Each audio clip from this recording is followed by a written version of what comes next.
সিরাজগঞ্জের মানুষ যে কতটা ফুটবলকে ভালোবাসে, কতটা যে ফুটবলকে পছন্দ করে, সেটার প্রমাণ আজকে পাওয়া গেল। হ্যালো ফ্রেন্ডস, আসসালামু আলাইকুম। This is Mohammad Zahid and welcome to Sirajganj Shahid Shamsuddin stadium. গত 3রা October Sirajganj DC gold cup football final match অনুষ্ঠিত হয়। ফাইনাল খেলতে মাঠে নামে সিরাজগঞ্জ সদর বনাম পৌরসভা। এই দুটি দল সিরাজগঞ্জ গোল্ড কাপ ফুটবল ম্যাচের সবচেয়ে সেরা দল, কারণ এরা গত 2 মাস কঠোর পরিশ্রম করে সবগুলো ম্যাচ জেতার পরে ফাইনালে পৌঁছেছে। আর এই ফাইনাল ম্যাচকে সফল করতে এবং ফাইনাল ম্যাচের উত্তেজনা আরও বাড়াতে মাঠে 22 জন খেলোয়াড়ের পাশাপাশি উপস্থিত ছিল সিরাজগঞ্জের হাজারো ফুটবল প্রেমী দর্শকরা।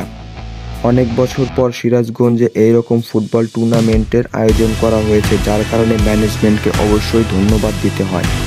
তো চলুন এক নজরে আপনাদেরকে ফাইনাল ম্যাচের পরিসংখ্যানটি জানিয়ে দেই।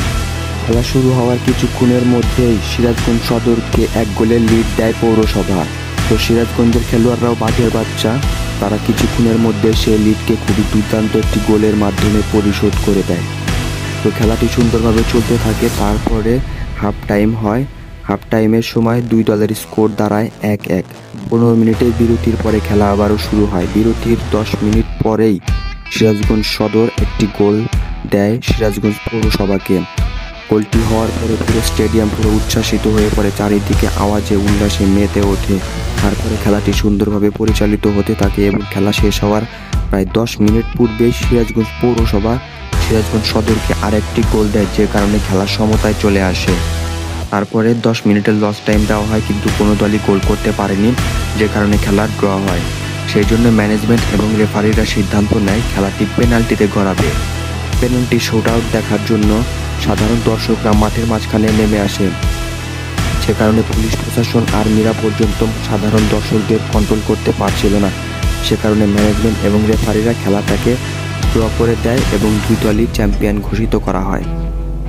তো সকলের মতো আমারও একটু মন খারাপ হয়ে গেছিল, দর্শকদেরও মন খারাপ হয়ে গেছিল যে খেলাটি ড্র হলো। পেনাল্টি শুট আউট হলে ভালো হতো, একজন উইনার হতো, কিন্তু কিছু করার নেই, দুই দলই উইনার। তো একটা কথা বলতে ভুলে গেছি, দুই দলের 3 জন বিদেশি প্লেয়ার ছিল নাইজেরিয়া থেকে আগত। তারা দুর্দান্ত খেলোয়াড় ছিল, অনেক ভালো খেলে, সেই জন্য তাদেরকে হায়ার করা হয়েছিল।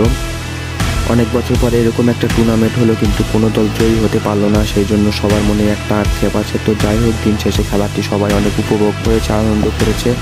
তো ড্র হওয়ার পরে দুই দলকে যখন চ্যাম্পিয়ন ঘোষণা করা হলো, তারপরে তাদেরকে মাঠের মাঝখানে এনে ট্রফি হাতে তুলে দেওয়া হলো। দুই দলকে ট্রফি হাতে দেওয়া হলো এবং 10 লক্ষ টাকার নগদ পুরস্কার দেওয়া হলো। ম্যান অফ দ্য টুর্নামেন্ট সবাইকে মেডেল দেওয়া হলো, বুট দেওয়া হলো। তো দিন শেষে সকলের কাছেই ম্যাচটি অনেক ভালো লেগেছে, সবাই অনেক আনন্দ উল্লাস করেছে। সিরাজগঞ্জে অনেকদিন পরে এরকম একটা টুর্নামেন্ট হলো, সেই জন্য সবাই অনেক আনন্দিত, উচ্ছ্বাসিত। তো আশা করবো এরকম টুর্নামেন্ট সিরাজগঞ্জে আরও অনেক হবে। তো আজকের ভিডিও এই পর্যন্তই। ভিডিওটি যদি ভালো লাগে অবশ্যই লাইক, কমেন্ট, শেয়ার করে দিবেন। আর এরকম ভিডিও পেতে আমার চ্যানেলটিকে লাইক করবেন। দেখা হবে নেক্সট কোনো ব্লগে। ততক্ষণ ভালো থাকুন, সুস্থ থাকুন। আল্লাহ হাফেজ।